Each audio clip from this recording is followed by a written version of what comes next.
નમસ્કાર મિત્રો આજકાલ ગુજરાતમાં મંદિરોનો પ્રશ્ન ખૂબ છેગ્યો છે અને આમ તો આ પ્રશ્ન કાયમી છે. ઉત્તર પ્રદેશની અંદર કેટલીક બનાવો એવા બન્યા એણે આ પ્રશ્નને વધારે ગંભીર સ્વરૂપ આપ્યું હોય એવું લાગે છે. પણ સાથે સાથે 10મી જાન્યુઆરી 2026ના રોજ સોમનાથ ખાતે એક પર્વ ઉજવવામાં આવ્યું. એ પર્વ કેવું હતું કે 1000 વર્ષ પહેલા 2500 કિલોમીટર દૂર વસેલા પ્રદેશનો એક આતંકવાદી વ્યક્તિ, આતંકવાદી નેતા પોતાના લાખો લોકોને ગુજરાતમાં લઈ આવી અને સળંગ 3 દિવસ સુધી લૂંટફાટ ચલાવે, મંદિર તોડે, મંદિરની મૂર્તિઓ તોડે અને હજારો માણસોનો સંહાર કરે, સેંકડો લોકોને પોતાના ગુલામ તરીકે સાથે લઈ જાય. આને સ્વાભિમાન પર્વ નામ આપ્યું. એટલે આ તો પેલા આતંકવાદીની એની યશોગાથા હતી એવું લાગે છે. પેલો આતંકવાદી જે આવ્યો ને 2500 કિલોમીટર દૂરથી એનો યશોગાથા હોય, એની શૂરવીરનું આપણે યાદ કરતા હોય. 2500 કિલોમીટર દૂરથી આવેલો 1000 વર્ષ પહેલાનો દબાઈ ગયેલા ઇતિહાસને આ રીતે એને તાજો કરી અને આમાં ક્યાં આપણું સ્વાભિમાન ક્યાં આવ્યું? આમાં તો આપણે ચારે બાજુથી ઉપર નીચેથી સર્વથી દિશાથી નીચા જોડાપણું છે કે આટલો બધો 2500 કિલોમીટર અજાણ્યો પ્રદેશ, સંસાધનો અભાવ અને એવા સમયે આ માણસ આટલું સાહસ કરી શકે. એટલે એ એક બાહોશ હતો, સુરવીર હતો એવું તમે પુરવાર કરો છો. એવું પુરવાર કરતા હોય એવું લાગ્યું. અને એની સાથે સાથે વળી પાછું ઉત્તર પ્રદેશના જ્યાં આગળ યોગીનું શાસન ચાલે છે, જે લોકોએ બુલડોઝર બાબાનું નામ આપ્યું છે, એવા શાસકના રાજની અંદર મણિકા ઘાટની તોડફોડ ચાલી રહી છે. ત્યાં આગળ અહલ્યાબાઈ હોલકરની મૂર્તિ તોડી નાખવામાં આવી છે, બીજા મંદિરો તોડી નાખવામાં આવ્યા. એના ચાલુ કામ દરમિયાન ચાલુ તોડફોડના વિડીયો વાયરલ થયા છે અને છતાંય આ વિડીયો વાયરલ છે, આ ખોટા છે. એના બાને પછી કેટલાક પદાધિકારીઓ સામે એફઆઈઆર પણ કરવામાં આવી છે. કેટલાક પદાધિકારીઓ સામે એફઆઈઆર કરવામાં આવી છે. આટલું પૂરતું નથી. અત્યારે પ્રયાગરાજના જે માઘ મેળો છે ત્યાં આગળ શંકરાચાર્ય અવિમુક્તેશ્વરાનંદ પોતાની શાહી સવારી લઈ અને સ્નાન માટે ગયા તો એમને રોકવામાં આવ્યા અને એમને પાછા વળવું પડ્યું. એમની સામે પોલીસ કાર્યવાહી થઈ રહી છે, એ ધરણા કરી રહ્યા છે એવું લાગે છે. આ બધા પરિબળો તમને એવું નથી બતાવતું કે હિન્દુ ધર્મ ખતરામાં છે? વાસ્તવમાં હિન્દુ ધર્મ ખતરામાં હોય એવું લાગે છે.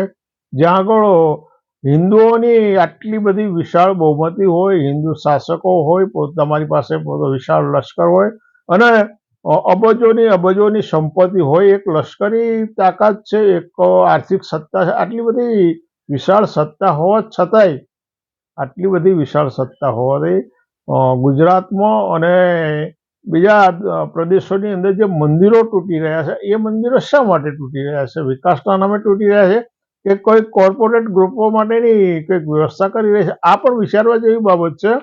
કારણ કે હિન્દુ ખતરામાં હોવાની બૂમો પાડી અને ભલી ભોળી પ્રજાને ઉન્માદ પેદા કરવામાં વાસ્તવિકતા કંઈક જુદી છે. જે ઉત્તર પ્રદેશના મણિકા ઘાટ તોડી નાખવામાં આવ્યો છે ત્યાં વિકાસના નામે, અને ત્યાંના સ્થાનિક વિરોધ કરનારા પણ હિન્દુઓ છે, જેની ઉપર ફરિયાદ થઈ એ પણ હિન્દુઓ છે. એવું જ તે બીજા પ્રદેશોની અંદર બની રહ્યું છે.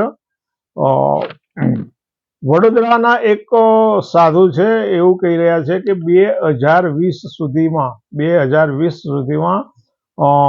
મોદી શાસનમાં 5834 મંદિરો તોડી નાખવામાં આવ્યા. વિકાસના નામે 5834 મંદિરો તોડી નાખવામાં આવ્યા. સોમનાથના અને બીજા વિસ્તારોની અંદર તોડફોડના નામે 22 મંદિરો તોડી નાખવામાં આવ્યા. ચંડોળા તળાવનું જે ડિમોલિશન કરવામાં આવ્યું ત્યાંથી તો માત્ર અને માત્ર 84 બાંગ્લાદેશીઓ પકડી આવ્યા પરંતુ 2000 મકાનો જે તોડી પાડવામાં આવ્યા એમાં મોટાભાગના હિન્દુઓ હતા અને સાથે સાથે એમના નાના મોટા મંદિરો પણ હતા, એનો નાશ કરવામાં આવ્યો છે. એટલે આ બધી બાબતો ખૂબ વિચારવા જેવી છે, કારણ કે હિન્દુ ધર્મ ખતરામાં હોવાની બૂમો પાડો છો, પણ વાસ્તવિક રીતે હિન્દુઓ દ્વારા થતી હિન્દુઓની આ માનહાનિ અને બીજા જે નીચાજોણા બનાવો છો એની અંદર ખાસ ગંભીર બાબત એ છે કે અત્યારે જે જેલની સજા કાપી રહ્યા છે બળાત્કારના આરોપી એવા અનેક બાવાઓ, રામ રહીમ, આશારામ અને એ સિવાય બધા અનેક બાવાઓ ભારતની જુદી જુદી જેલોની અંદર સજા કાપી રહ્યા છે. આ બળાત્કારના જે આરોપી બાવાઓ છે એમણે જેની પર બળાત્કાર કર્યો એ પીડિતામાં કોઈ મુસ્લિમ મહિલા નથી, કોઈ શીખ નથી, કોઈ ખ્રિસ્તી નથી કે કોઈ બૌદ્ધ મહિલાઓ નથી. હિન્દુ મહિલાઓ ધર્મના નામે કંઈક આસ્થાના કારણોસર આવા મહંતો આવા કહેવાતા સાધુ કહેવાતા બાપુઓની પાસે જતી હતી અને એને જુદી જુદી રીતે જુદા જુદા બહાના એને ફસાવી અને એની ઉપર બળાત્કાર કરવામાં આવ્યા. અને એમાંથી કેટલીક જેટલી મહિલાઓ ઉપર આ હિન્દુ સાધુએ, હિન્દુ બાવાઓએ જે બળાત્કાર કર્યા એમાંથી તો કેટલાક બહુ 1% આ કિસ્સાઓ બહાર આવેલા છે. આ તો હજારોની સંખ્યાની અંદર એકાએક બહુ વ્યવસ્થિત ષડયંત્ર ચાલી રહ્યું છે કે ભલી ભોળી આસ્થાવાળી દીકરીઓ આવા સાધુઓ પાસે કોઈ પોતાનો ગૃહ કંકાસ હોય, કોઈ પોતાના દીકરા દીકરીના લગ્ન ના થતા હોય, કોઈક આર્થિક સમસ્યા હોય, કાનૂની સમસ્યા હોય, કોઈના ઘરમાં કાયમ માટે દવાખાનું રહેતું હોય, તો આવી મહિલાઓ એમાંથી મુક્તિ મેળવવા માટે આવા સાધુઓ પાસે એને પોતાના ગુરુ માની, એને ભગવાન માની, એને સંત મહંત માની એની પાસે આસ્થા લઈને જાય અને પછી એને જુદા જુદા બાને ફસાવવામાં આવે. અને આવી તો લાખો મહિલાઓને ફસાવે પૈકીની થોડીક 1% તો આ વસ્તુ બહાર આવી છે ને એની ઉપર.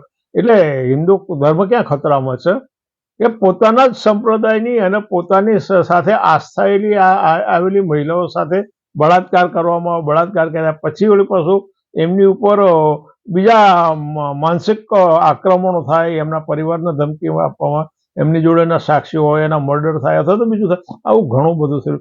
એટલે તમે આ બધી બાબતોનો તમે ઝીણવટથી અભ્યાસ કરો તો ધર્મના નામે તમારામાં ઉન્માદ પેદા કરી અને તમને ખોટા રવાડે ચડી દેવામાં આવે છે. બાકી એમનો હેતુ, એમનો મોટો સિદ્ધ કરવા માટે એમના મન ધર્મ નથી, એમના મન રાજસત્તા મહત્વની, ગમે તે ભોગે આવે, ગમે તે ભોગે ટકી રહે, પરંતુ એમની રાજસત્તા ટકી રહેવી જોઈએ. એટલે આજે અત્યારે મંદિરો તોડવાની જે પ્રક્રિયા ચાલી છે ગુજરાતની અંદર 5834 મંદિરો તૂટ્યા. ઉત્તર પ્રદેશની અંદર જે ચાલી રહ્યું છે, ઉત્તર પ્રદેશની અંદર શંકરાચાર્યને સ્નાન કરતા રોકવામાં આવ્યા. આ બધી બાબતો જોતા એવું લાગે છે કે વાસ્તવમાં હિન્દુ ધર્મ હિન્દુ શાસકો દ્વારા ખતરામાં છે. શું છે? હિન્દુ શાસકો દ્વારા હિન્દુ ધર્મ ખતરામાં હોય છે. એટલે મિત્રો તમે ધર્મના નામે આના ઉન્માદમાં આવી અને હાથા બનતા હો તો ના બનશો. તમે વિચારો ક્યાં આગળ કઈ રીતે આખી દુનિયા જઈ રહી છે, તમને ક્યાં તમારો ઉપયોગ કરવામાં આવ્યો છે, એટલે વિચારવા જેવું છે. અને સાથે સાથે તમને યોગ્ય લાગે તો તમારા બીજા મિત્રોને પણ આ મેસેજ કન્વે કરજો. જે લોકો ધર્મના નામે જેલોની અંદર સબડે છે ને એનું કોઈ ભાવ પૂછતું નથી. એમના ઘર બરબાદ થઈ ગયા છે, એમના પરિવાર બરબાદ થઈ ગયા છે અને એમના બાળકો શિક્ષણ વિના રખડી પડ્યા છે. એટલે તમને યોગ્ય લાગે તો ચેનલને સબસ્ક્રાઈબ કરો, લાઈક કરો, શેર કરો, કમેન્ટ કરો.